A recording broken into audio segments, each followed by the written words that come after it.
ನೊಂದ ಜೀವಕ್ಕೆ ಮುರಿದ ಮನಸ್ಸಿಗೆ ಪ್ರಶ್ನೆಗಳಲ್ಲಿ ಸಿಲುಕಿದ ಜೀವನಕ್ಕೆ ಬೆಳಕಿಗಾಗಿ ಅಲೆಯುವ ಹೃದಯಕ್ಕೆ ಸತ್ಯವೇದದಿಂದ ಹೃದಯಕ್ಕೆ ಒಂದು ಮಾತು. ಸ್ನೇಹಿತರೆ, ಮತ್ತೊಮ್ಮೆ ಹೃದಯಕ್ಕೆ ಒಂದು ಮಾತು ಕಾರ್ಯಕ್ರಮಕ್ಕೆ ಸ್ವಾಗತ. ಪ್ರಿಯರೇ, ಇಂದು ನಾವು ಒಂದು ಬಹಳ ಮಾನವೀಯ ಸ್ಥಳಕ್ಕೆ ಬರುತ್ತೇವೆ. ಪ್ರಿಯರೇ, ಪಾಪ, ತೀರ್ಪು, ಪರಿಣಾಮ ಇವೆಲ್ಲವನ್ನ ನಾವು ಕಳೆದ ಎಪಿಸೋಡ್ಗಳಲ್ಲಿ, ಕಳೆದ ಸಂಚಿಕೆಗಳಲ್ಲಿ ನಾವು ನೋಡಿದ್ದೇವೆ. ಆದರೆ ಈಗ ಪ್ರಶ್ನೆ ಇದು: ತಪ್ಪು ಮಾಡಿದ ನಂತರ ಮಾನವ ಹೇಗೆ ಬದುಕುತ್ತಾನೆ? ಗಿಲ್ಟ್ನೊಂದಿಗ ಅಥವಾ ನಾಚಿಕೆಯೊಂದಿಗ ಅಥವಾ ಮುರಿದ ಸಂಬಂಧಗಳೊಂದಿಗ ಎನ್ನುವಂಥ ಒಂದು ಪ್ರಶ್ನೆಯನ್ನು ಇವತ್ತು ನಾವು ಗಮನಿಸೋಣ. ಇಂದು ನಮ್ಮ ಪಾಠ ಆದಿಕಾಂಡ 3ನೇ ಅಧ್ಯಾಯ 20ನೇ ವಚನದಿಂದ 24ನೇ ವಚನದವರೆಗೆ. ಪ್ರಿಯರೇ, ನಾವಿಲ್ಲಿ ಗಮನಿಸುವಾಗ ತೀರ್ಪಿನ ನಂತರ ಒಂದು ವಿಚಿತ್ರವಾದಂಥ ಒಂದು ವಾಕ್ಯ ಬರುತ್ತದೆ. ಪ್ರಿಯರೇ, ಮಾನವ ತನ್ನ ಹೆಂಡತಿಗೆ ಹವ್ವ ಎಂದು ಹೆಸರಿಟ್ಟನು. ಹವ್ವ ಅಂದರೆ ಜೀವನ ಎಂದು ಅರ್ಥ. ಒಂದು ನಿಮಿಷ ಯೋಚಿಸಿ, ಇವನು ಈಗ ತಾನೇ ಕೇಳಿರುವಂಥ ಮಾತು ಮರಣದ ಘೋಷಣೆಯಾಗಿದೆ. ಧೂಳಿಗೆ ಮರಳುವೆ ಎನ್ನುವಂಥ ಸತ್ಯವಾಗಿದೆ. ಆದರೂ ಅವನು ತನ್ನ ಹೆಂಡತಿಗೆ ಜೀವ ಎಂದು ಹೆಸರು ಇಟ್ಟನು. ಇದು ಆಶ್ಚರ್ಯವಾಗಿಲ್ಲ?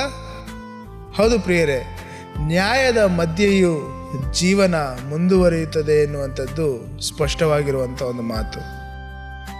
ಪ್ರಿಯರೇ, ನಾವು ತಪ್ಪು ಮಾಡಿದಾಗ ನಮ್ಮ ಮನಸ್ಸು ಏನು ಹೇಳುತ್ತದೆ? ಇನ್ನು ಮುಗೀತು, ನನ್ನ ಜೀವನ ಹಾಳಾಯಿತು, ಇದಕ್ಕೆ ನಂತರ ಏನು ಉಳಿದಿಲ್ಲ ಎನ್ನುವಂಥ ಮಾತುಗಳನ್ನು ನಮ್ಮ ಮನಸ್ಸು ನಮಗೆ ಹೇಳುತ್ತಾ ಇರುತ್ತದೆ.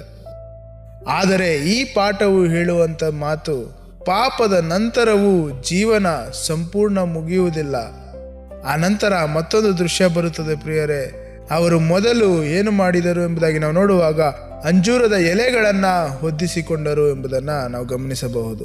ಅವರ ತಪ್ಪನ್ನು ಮುಚ್ಚಲು, ಅವರ ನಾಚಿಕೆಯನ್ನು ಮುಚ್ಚಲು, ಅವರು ಹೊರಗೆ ಸರಿಯಾಗಿ ಕಾಣಲು ಅವರು ಉಪಯೋಗಿಸಿರುವಂಥದ್ದು ಅಂಜೂರದ ಎಲೆಗಳ ಒಂದು ಕವಚ. ಇದು ನಮಗೂ ಪರಿಚಿತವಲ್ಲವೇ? ತಪ್ಪು ಮಾಡಿದಾಗ ನಾವು ಏನು ಮಾಡ್ತೇವೆ?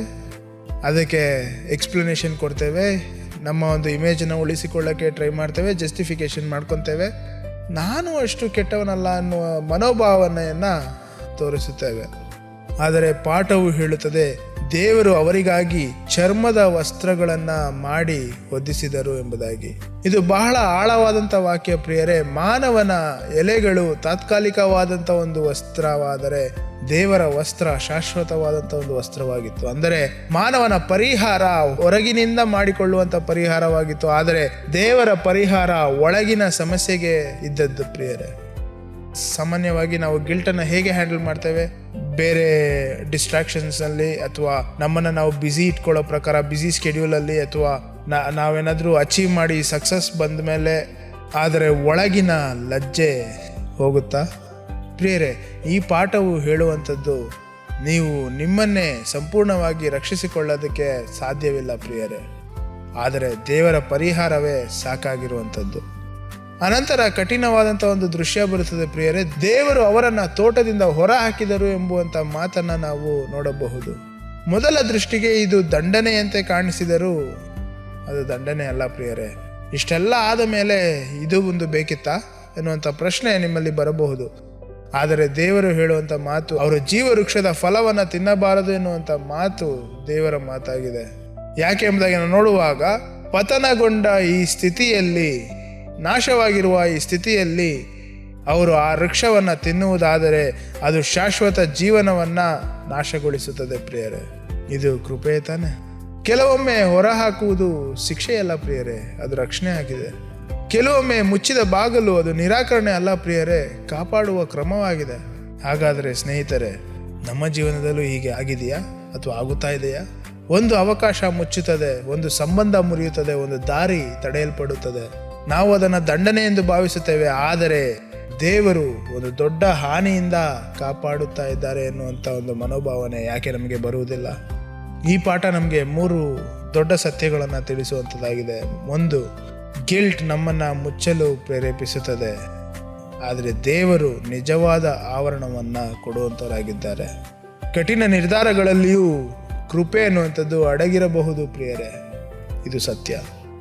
ಹಾಗಾದರೆ ಈ ವಾಕ್ಯ ನಮಗೆ ತರುವಂಥ ವಾಗ್ದಾನ, ನಿಮ್ಮ ನಾಚಿಕೆ ಅಂತಿಮವಾದಂಥ ಪದವಲ್ಲ ಪ್ರಿಯರೇ.